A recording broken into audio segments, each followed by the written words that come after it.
عوام میں سے بھی کھڑے ہوتے ہیں۔ آج یہ دنیا کا نظام بنا ہوا ہے کہ کوئی اگر آپ کے نزدیک معتبر ہوتا ہے تو ہم اور آپ اس کے استقبال کے لیے کھڑا ہوتے ہیں۔ آج کوئی نیتا کو دیکھ کر اس کا چاہنے والا کھڑا ہو جاتا ہے، آج کسی کے آمد پر کوئی وکیل کھڑا ہوتا ہے، آج کسی کے آمد پر کوئی جج کھڑا ہوتا ہے، آج کسی کی آمد پر اپنے ملک کا پردھان منتری بھی کھڑا ہوتا ہے۔ لیکن یہ دنیا والے ہیں، دنیا والے یہ آپ کے آنے پر، ہمارے آنے پر یہ دنیا والے کھڑے ہوتے ہیں، مگر آہرِ سیدہ طیبہ طاہرہ فاطمۃ الزہرا نبی خود فرماتے ہیں کہ جب سیدہ فاطمہ اپنے گھر سے ہمارے گھر چل کر آتی اور فاطمہ پر میری نظر پڑ جاتی، یہ محمد فاطمہ کی استقبال کے لیے کھڑے ہوئے۔ بیٹی کا مقام کیا ہے یہ آقا کریم نے بتایا۔ بیٹی کی تربیت کس طریقے سے آقا نے دی ہے، آپ سماعت کیجئے۔ آپ نے حضرت عثمان غنی کی سخاوت کا چرچا خوب سنا ہوگا، صدیق اکبر کی سخا کا چرچا خوب سنا ہوگا۔ آئیے حضرت فاطمۃ الزہرا کی سخا کا بھی چرچا سن لیجئے۔ ان کی شان استغنا کیا ہے یہ بھی سن لیجئے، ان کی شان سخاوت کیا ہے یہ بھی سماعت کر لیجئے۔ تاریخ بتاتی ہے کہ جس وقت سیدہ طیبہ طاہرہ فاطمۃ الزہرا رضی اللہ تعالی عنہا کی عمر صرف 4 برس کی تھی۔ کتنی؟ 4 برس میں کسی بچے کو کیا عقل ہوتی ہے آپ کو اس کا صحیح اندازہ ہوگا۔ اس لیے کہ ہمارے گھر میں، آپ کے گھر میں بھی بچے ہوتے ہیں۔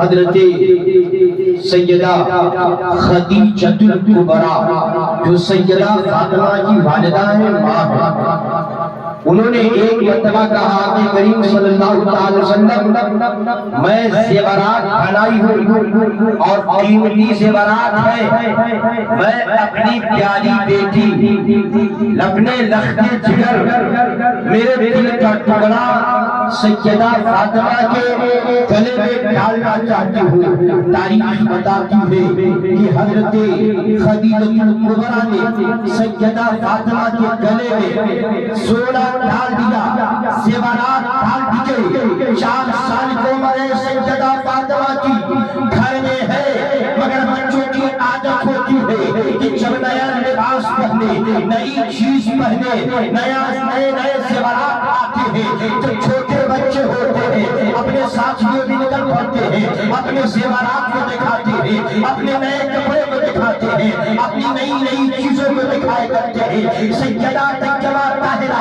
جن کی عمر 4 سال کی ہے، گھر سے باہر ہو گئے اور چند منٹ کے بعد جب آپ آتی ہے گھر میں تو حضرت خدیجۃ الکبریٰ جو آپ کی والدہ ہے، آپ کی ماں ہے، دیکھ کر حیران رہ گئی کہ جو زیورات میں نے سیدہ فاطمہ طیبہ طاہرہ کے گلے میں ڈالا تھا وہ ان کے گلے میں موجود نہیں ہے۔ حضرت خدیجہ نے کہا اے بیٹی فاطمہ، اتنی قیمتی زیور میں نے تیرے گلے میں دیا تھا، بتاؤ کون شخص ہے جو تیرے گلے سے چھین کر لے کر چلا گیا، کون شخص ہے جو تیرے گلے سے نکال کر کے چلا گیا۔ سیدہ فاطمہ نے کہا اے اپنی جان، میں نبی علیہ السلام کی بیٹی ہوں، میں نادان نہیں ہوں کہ میرے گلے سے کوئی چور آئے اور چوری کر کے لا جائے۔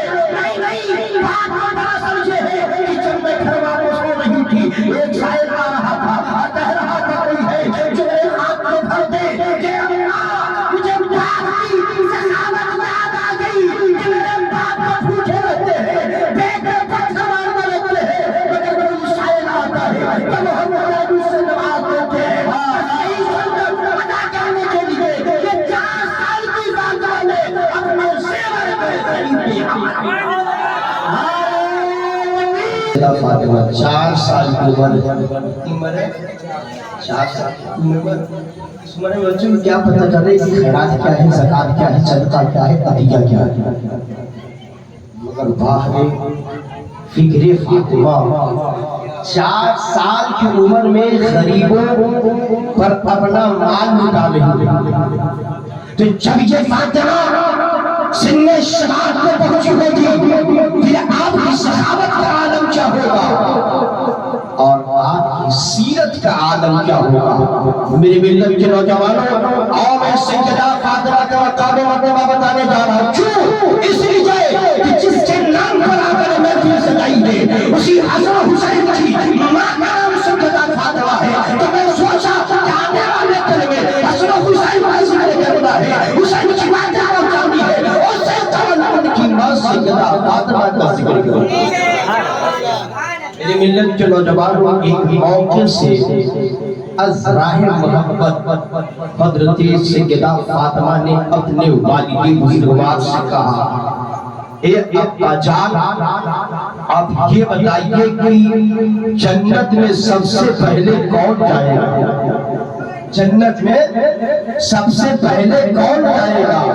میرے آقا نے فرمایا فاطمہ میرے علاوہ اور کون ہو سکتا ہے میرے علاوہ اور کون ہو سکتا ہے.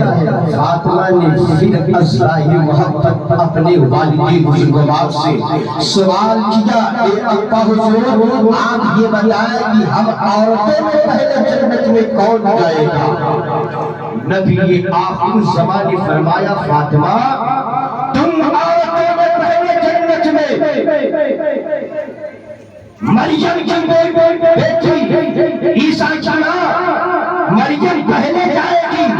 عمران کی بیٹی پہلے جنت میں جائے گی. سیدہ فاطمہ نے جب یہ سنا تو آپ کا چہرہ جو گلاب کی طرح کھل رہا تھا چہرے کے پسماندگی کے آثار نمودار ہو گئے. چہرے پر پریشانیوں کے سلوٹیں لگتا ہے کہ پھٹی گئی. آقا نے فرمایا فاطمہ پریشان کیوں ہو رہی ہو. حضرت فاطمہ نے کہا ابا میں نے پوچھا جنت میں کون جائے گا تو آپ نے کہا میں جاؤں گا. میں نے پھر عورتوں میں کون جائے گا تو آپ نے کہا عمران کی بیٹی مریم جائے گی. حضرت عیسیٰ کی ماں مریم جائے گی. ابا حضور میں تو یہ سوچ رہی تھی کہ میں چھوٹی عمر سے اللہ کی عبادتوں میں مشغول ہوں. میں چھوٹی عمر سے قرآن کی تلاوت کر رہی ہوں. میں دنیا کی واحد انسان ہوں واحد عورت ہوں کہ میرے سر کے کام کو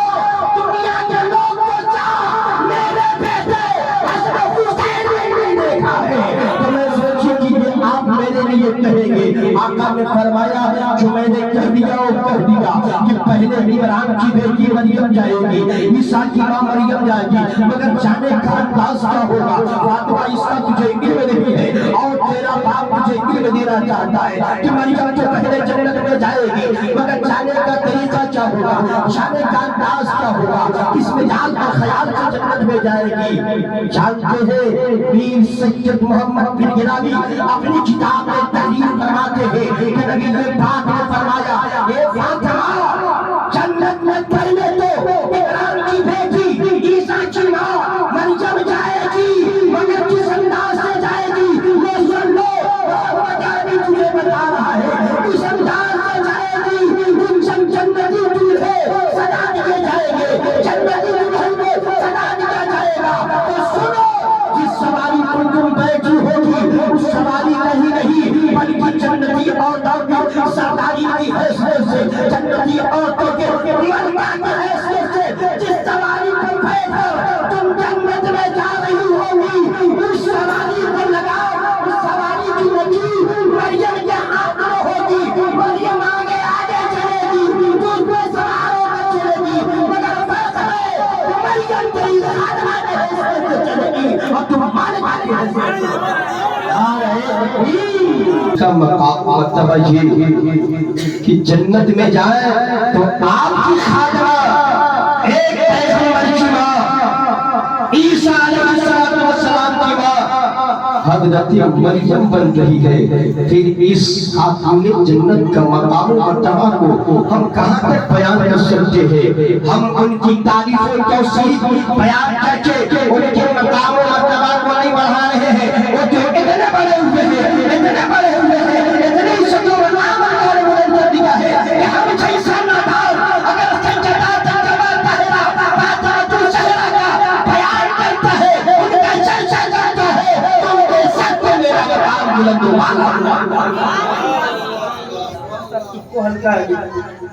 اس طریقے سے آپ نے اللہ کی راہ میں سخاوت کی. جو فاطمہ ہے جن کے بغیر میرے آقا صلی اللہ تعالی علیہ وسلم ایک پل بھی رہ نہیں پاتے تھے. آپ کو پتا ہے کہ آپ کی شادی مولا علی سے ہوئی. مولا علی سے آپ کی شادی مولا علی سے ہوئی، لیکن کیسے ڈائریکٹ رہی؟ جب بات چیت مولا علی سے چلی تو پتا چلا کہ اللہ نے جبریل کو بھیجا، شاہ میرے محبوب کو یہ پیغام سنا دو کہ میں نے مولا علی اور سیدہ فاطمہ کا نکاح تو آسمان پہ کر دیا ہے. سبحان اللہ سبحان اللہ. آسمان پہ کر دیا ہے. میرے آقا نے پوچھا جبریل وہاں تو میری بیٹی حاضر نہیں تھی، پھر اس کا وکیل کون بنا؟ اس کا وکیل کون بنا؟ جبریل نے کہا کہ سیدہ فاطمہ کا وکیل کوئی اور نہیں، خود رب تبارک و تعالی بنا ہے. کہا خطبہ کون پڑھا؟ جبریل نے کہا خطبہ تو میں نے خود پڑھا ہے. اب مختصر عرض کر رہا ہوں کہ جب مولا علی رشتہ مانگنے کے لیے میرے آقا کی بارگاہ میں شرم کے بارے کچھ کہہ نہیں پاتے تھے، میرے آقا نے خود ہی پوچھا، تب انہوں نے اظہار کیا. جب اظہار کیا تو میرے آقا چلے کہا سیدہ فاطمہ کے پاس جا کر کے بیٹی سے اجازت لی. جا کر کے ایسی سی بات ہے، ایسی تو اس سے کیا پیغام ملتا ہے کہ ہم بھی اپنی بچیوں کو شادی کریں تو ان کی مرضی بھی جان لیں، ان کی مرضی بھی جان لیں. آقا کریم جب گئے تو بیٹی نے سر جھکا کر کہا آپ جو کریں گے صحیح کریں گے، آپ جو کریں گے صحیح کریں گے. تاریخ بتاتی ہے، مختصر میں عرض کر رہا ہوں کیونکہ وقت کم ہے اور انہیں کم وقتوں میں بیان کرنا ہے کہ آپ کا نکاح مولا علی کے ساتھ کر دیا گیا. مولا علی کے ساتھ کر دیا گیا. میرے آقا نے خود سیدہ فاطمہ کے شادی میں کھانے کا اہتمام کیا، اہل مدینہ کو دعوت دی. تاریخ بتاتی ہے کہ آپ ہی لوگوں میں سے، ہمارے ہی لوگوں میں سے کچھ لوگ ایسے ہو گئے جو آقا کریم سے حسد کے بنیاد پہ کہنے لگے کہ محمد 10 آدمی کا کھانا بنایا ہے، پورے مدینے میں اعلان کروا دیا ہے کہ 10 آدمی کے لیے کھانا کافی نہیں ہوگا. یہ خبر میرے آقا کے کان تک کے پہنچ گئی. میرے آقا نے فرمایا ایسی بات ہے تو ٹھیک ہے، کھانا تو میں نے اتنی ہی تیار کیا ہے، لگا دو دسترخوان. اور ایک صحابی سے کہا کہ جاؤ پہلے چنندہ لوگوں کو بلا لاؤ، 10 لوگوں کو دسترخوان کے کنارے بیٹھا دو. بیٹھا دیا گیا، پیٹ بھر گئے، لوگ چلے گئے، پھر 10 آئے، پھر 10 آئے. اسی طرح سے آتے گئے. اس وقت جو چھوٹی سی بستی تھی مدینہ، پورے مدینے کے لوگ کھال کے شکم سیر ہو کر چلے گئے. گویا ان نادانوں کو، ان منافقوں کو یہ اندازہ ہو گیا کہ جس کا نام محمد ہے وہ ہمارے طرح نہیں ہے بلکہ اللہ نے بھی مثل نشان دیا. حضرت فاطمہ کی سخاوت کیا ہے اور کس قدر آقا کریم کی بیٹی ہم گنہگاروں کو یاد کرتی ہے اپنی دعاؤں میں. ہم اور آپ گناہ پہ گناہ، خطا پہ خطا، غلطی پہ غلطی، مگر سیدہ فاطمہ ہم گنہگاروں کو اپنی دعا میں یاد کرتی تھی. دعا کرتی تھی مولا تبارک و تعالیٰ تو میری پاک کی امت کی بخشش عطا فرما دے. ہر جگہ سیدہ فاطمہ نے ہمارا اور آپ کا بھلا چاہا ہے، ہر جگہ بھلا چاہا ہے. ایک موقع سے حضرت عثمان غنی، آپ جانتے ہیں عثمان غنی کس قدر مالدار شخصیت کا نام ہے، یہ بھی داماد رسول ہے. اور علی کے تو نکاح میں ایک بیٹی سیدہ فاطمہ تھی، عثمان غنی کے نکاح میں آقا کریم کی جگہ باپ بگڑے. ایک انتقال ہونے کے بعد دوسری بیٹی یعنی 2 بیٹیاں آپ کے نکاح میں آئی. عثمان غنی جا کر کے میرے آقا کو دعوت دی کہ آپ اور آپ کے ساتھ جو لوگ ہیں کل ہمارے گھر میں دعوت ہے. آقا نے فرمایا کہ ٹھیک ہے لینے کے لیے آ جاؤ گا، لینے کے لیے آ جاؤ گا. جب لینے کے لیے گئے حضرت عثمان غنی تو صحابہ کرام کی ایک چھوٹی سی جماعت تھی. آقا نے کہا کہ چلو عثمان دعوت کیا ہے، عثمان کے گھر میں جا کر ہم کھانا کھائیں گے. چل پڑے. جب میرے آقا آگے آگے رہے تھے آقا کہاں کہاں قدم رکھ رہے ہیں، کتنے قدم رکھ رہے ہیں، گنتے ہیں۔ میرا آقا نے فرمایا اے عثمان غنی، دعوت تو کھلانے جا رہے ہو مگر میرے قدم کو چگل رہے ہو۔ تو میرے عثمان غنی نے کہا تھا اے آقا کریم، محبت کے ساتھ آپ کے قدم کو اس لیے گر رہا ہوں کہ آپ جہاں سے چلے ہیں جہاں تک میرا گھر ہے، جتنا قدم کرے گا آپ کے ایک ایک قدم کے بدلے میں جو ہے غلام کو آزاد کروں گا۔ غلام آزاد کرنا کوئی آسان کام تھا، ایک انسان کو خریدنا یہ آسان کام ہے۔ آپ جتنے قدم پڑیں گے ہمارے گھر تک کے جانے میں، ایک ایک قدم کے بدلے میں ایک ایک غلام آزاد کروں گا۔ تاریخ بتاتی ہے کہ جب چلے گھر پہنچے دسترخوان سجا دیا گیا۔ عثمان غنی کی دولت کے بارے میں آپ نے سن رکھا ہے، ان کی مالداری کے تعلق سے آپ نے سن رکھا ہے، قسم قسم کے میوے رکھ دیے ہیں، جب طرح کے کھانے بنا دیے ہیں، بڑے لوگوں کو بلا کر کے اچھے طریقے سے، نفیس طریقے سے، پاکستانی طریقے سے کھانا تیار کر دیا گیا۔ حضرت ابو بکر صدیق بھی ہیں، حضرت عمر فاروق بھی ہیں، حضرت مولا علی بھی دعوت میں ہیں، صحابہ کرام ہیں۔ کھانا کھا لیے، جب کھانا کھا لیے تو لوگ چل پڑے، جب چل پڑے تو صحابہ کرام کی جماعت تھی، جب چل لوگ گئے تھے حضرت عثمان غنی کے گھر میں کھانے کے لیے، انہیں کے ایک ساتھ مولا علی کی تھی۔ مولا علی نے کہا کیا واقعی عثمان نے دعوت کی ہے؟ واقعی ہم لوگوں نے آج تک اتنا لذیذ کھانا نہیں کھایا تھا۔ تو اس نے کہا ہاں ہاں، تو عثمان غنی نے آج کھلا دیا، ایسا کھانا ہم نے اب تک کے نہیں کھایا ہے۔ یعنی عثمان غنی کی دعوت کا چرچا صحابہ کرام آپس میں کر رہے ہیں، ساتھ میں مولا علی نے جب شام کو پلٹے ہیں، گھر میں پہنچے ہیں تو حضرت مولا علی کے چہرے پہ شکل کے آثار نمودار تھے، کچھ پریشان نظر آ رہے تھے۔ حضرت فاطمہ نے جب دروازہ کھولا، اپنے شوہر نامدار کو دیکھا تو دیکھ کر سمجھ گئی کہ کوئی پریشانی ہے مولا علی کو، میرے شوہر نامدار کسی پریشانی میں گرفتار ہے، چہرہ اداس ہے، آپ مایوس ہے۔ پوچھا علی آپ مایوس کیوں ہیں؟ آپ کے چہرے پہ مایوسی کیسے ہے؟ مولا علی نے کہا مایوس ہونے کی بات یہ ہے کہ آج عثمان غنی نے میرے آقا صلی اللہ علیہ وسلم کو دعوت کی تھی، صحابہ کرام بھی گئے تھے، میں بھی کھایا گیا تھا، اتنا لذیذ کھانا انہوں نے کھلایا کہ آج تک جو اس میں حاضر تھے صحابہ کرام سب نے کہا کہ ہم نے ایسا ذائقہ دار کھانا کھایا ہی نہیں۔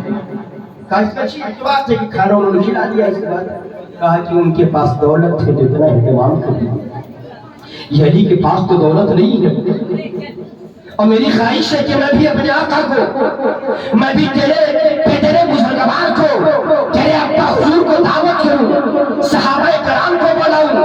حضرت فاطمہ نے کہا غمگین کیوں ہے، مایوس کیوں ہے؟ چاچے میری طرف سے دعوت دے کر کے آ جائیے امام الانبیاء کو، اور اسی شان کے ساتھ دعوت دیجیے جس شان کے ساتھ آپ کے بھائی عثمان غنی نے میرے آقا کو دعوت کی تاریخ بتاتی ہے۔ حضرت مولا علی نے کہا مگر ہمارے پاس تو کھانا بنانے کا کوئی اشیاء کوئی چیز ہی نہیں ہے، گھر میں اناج بھی نہیں ہے، گھر میں اور دیگر مسائل نہیں ہے، یہ کھانا تیار کیسے ہوگا؟ سیدہ فاطمہ نے کہا اے شوہر نامدار اب غمگین نہ ہو، اے سلام کی شہزادی کو ذرا درس حاصل کرو، درس کہ اگر آپ کے گھر میں آپ کا شوہر کام کاج کر کے آ رہا ہے تو آپ ملتے اس کے مزاج کو خوش کرنے کے بجائے ایسی بات کرتی ہو کہ آپ کا شوہر پریشان اور زیادہ ہو جاتا ہے۔ سیدہ فاطمہ کیا درس دے رہی ہے؟ مولا علی غمگین ہو کر کے آئے، تو نے خوش کرنے کے لیے کہہ دیا گھر میں اناج نہیں ہے، گھر میں کوئی چیز نہیں ہے، گھر میں اہتمام کی کوئی چیز نہیں ہے، کہا چاہیے نا آپ عثمان غنی کی طرح میرے آقا کو دعوت دے دیجیے۔ حضرت مولا علی نے کہا ہوگا انتظام کیسے ہے، کہاں سے کرے؟ حضرت فاطمہ نے کہا اس کے بارے میں آپ نہ سوچے، یہ فاطمہ سوچے گی، جائیے میری بات پہ عمل کیجیے، اپنے آقا کو دعوت دے دیجیے۔ مولا علی چل پڑے، جب چلے آقا کریم کو دعوت دی کہ کل ہمارے گھر میں آپ کی دعوت ہے۔ جانتے ہیں مولا علی سے کہا کہ ٹھیک ہے تو کل آ جانا لینے کے لیے، کل آ جانا لینے کے لیے۔ کل کا وقت آ گیا، مولا علی نے کہا فاطمہ اب تو میں آقا کو لانے جا رہا ہوں، گھر میں کوئی اناج نہیں ہے، گھر میں کھانا بنانے کی کوئی اشیاء نہیں ہے، کوئی چیزیں نہیں ہے، ہوگا کیا؟ فاطمہ کہتی ہیں کہ آپ مت گھبرائیں، آپ جائیے گھر بلا کر کے آئیے۔ حضرت مولا علی چل پڑے۔ ادھر سیدہ طیبہ طاہرہ فاطمہ الزہرا مصلی بچھا دیتی ہے، نمازیں پڑھتی ہے، سجدے سے فارغ ہونے کے بعد سجدے شکر ادا کرنے کے لیے اپنی پیشانی کو زمین پر جھکا دیتی ہے، رب کی بارگاہ میں عرض کرتی ہے، اے رب تبارک و تعالیٰ تو جانتا ہے عثمان کی طرح علی کے پاس دولت نہیں ہے، عثمان نے دعوت دی ہے آقا کو قبول فرما لیا ہے، اللہ کھا لیجئے ہے، مگر یہ آقا علی کے پاس دولت نہیں ہے، علی کے پاس کوئی سارے سامان نہیں ہے جس سے ایک اچھے ڈھنگ سے طریقے سے جو ہے آقا کریم کو کھلایا جا سکے۔ اے رب تبارک و تعالیٰ مگر تو جانتا ہے کہ کس طرح سے میں تیرے حکم کی تعمیل کرتا ہوں۔ اے رب تبارک و تعالیٰ تو جانتا ہے میرے پردے کے تعلق سے کہ آج تک میں نے سورج کو بھی اپنے بال کو دکھایا نہیں، میں وہ شخص ہوں جب تک کہ مولا علی کے سوا میرے چہرے کو کسی مرد نے نہیں دیکھا ہے۔ مولا میری اس پردے کے صدقے اہتمام کر کے، ورنہ اگر اہتمام نہ ہوا تو میرے شوہر نامدار مولا علی کا دل ٹوٹ جائے گا۔ میں یہ نہیں چاہتی کہ میرے شوہر نامدار مولا علی کی دل ٹوٹ جائے۔ آپ سجدے میں ہیں، مولا علی بلا کر آ گئے، صحابہ کرام کی جماعت بھی ہے، میرے آقا بھی ہے۔ سب سے پہلے میرے آقا گھر میں داخل ہوئے، بعد میں مولا علی داخل ہوئے، اس لیے کہ بیٹی کی گھر تھی تو بلا تردد آقا کریم اپنی بیٹی کے گھر میں داخل ہو جایا کرتے تھے۔ اور وہی معاملہ تھا کہ جب فاطمہ میرے آقا کے گھر میں جاتے تو آقا آج کے استقبال میں کھڑے ہو جاتے تھے، اور جب تک آقا کریم فاطمہ کے گھر میں جاتے تھے تو فاطمہ آقا کے استقبال میں کھڑی ہو جاتی تھی۔ یہی مزاج تھا، یہی خیال تھا۔ سیدہ فاطمہ اپنی جگہ سے کھڑی ہو گئی اور اپنے والد بزرگوار کو بیٹھایا، کہا کہ ٹھیک ہے پردے کا آڑ کر دیتا ہوں، آپ کے جو اصحاب آئے ہیں انہیں بھی ہمارے گھر میں داخل کر دیجئے، اپنے دسترخوان پر انہیں بھی شامل کر لیجئے۔ دسترخوان لگا دیا گیا ہے، آقا کریم موجود ہے، صحابہ کریم موجود ہے۔ مولا علی گئے اندر اور کہا فاطمہ کیا ہوا؟ کھانے کی بنانے کی چیز تو میں نے تمہیں دی ہی نہیں ہے، کھانا بنائی ہو کیا؟ کہا فکر مت کیجیے، برتن مانجیے۔ تاریخ بتاتی ہے جب برتن لے گئے حضرت سیدہ فاطمہ چولہے پر خالی برتن چڑھا دی تھی، رب کی بارگاہ میں عرض کر رہی تھی مولا یہ تیری فاطمہ ہے، فاطمہ اگر آج تو نے کھانا ادا نہ کیا تو میرے شوہر مولا علی کا دل ٹوٹ جائے گا، مولا اس کا اہتمام کرنے والا تو ہی ہے، تیرے ہی ایک ذات ہے جو فاطمہ کی زبان کو صحیح طریقے سے سمجھ سکتی ہے۔ تاریخ بتاتی ہے جب آپ نے ڈھکن کھولا تو پورا گھر خوشبو سے معطر ہو گیا۔ دیکھا کہ کھانا موجود ہے، کھانا موجود ہے، نکالا برتن میں لینا، دسترخوان پہ رکھ دیا۔ آقا کریم سے فرماتے ہیں مولا علی آپ کھانا تناول فرمائے۔ آقا نے صحابہ کرام سے کہا آج تم لوگ بھی کھا لو، کل عثمان کے گھر میں کھائے تھے، آج میرے چھوٹے داماد علی کے گھر میں کھا لو۔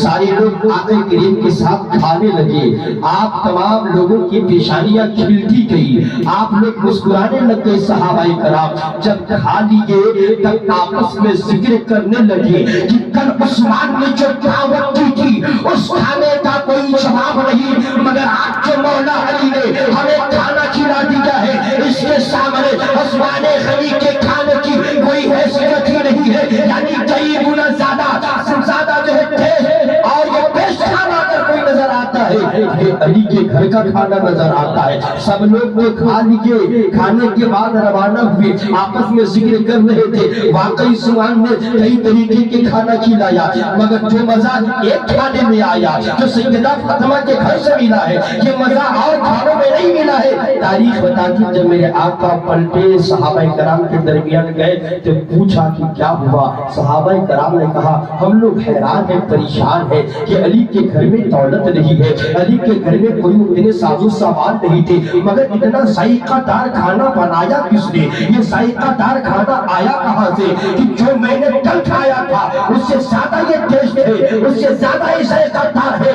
میرے آقا نے فرمایا سنو، جو کل کھانا عثمان غنی کے گھر پہ تم لوگ کھائے تھے، یہ کھانا بازار کے دکانوں سے خرید کر لایا گیا تھا، بنایا گیا تھا، مگر آج جو میرے چھوٹے داماد علی کے گھر میں کھائے ہو، یہ بازار سے اناج نہیں خریدے گئے تھے، بلکہ میری بیٹی نے ہاتھ اٹھا کر رب کی بارگاہ میں دعا کی، اللہ نے جنت سے ہمارے لیے کھانا بھی دیا۔ آج جو کھانا کھائے ہو یہ جنت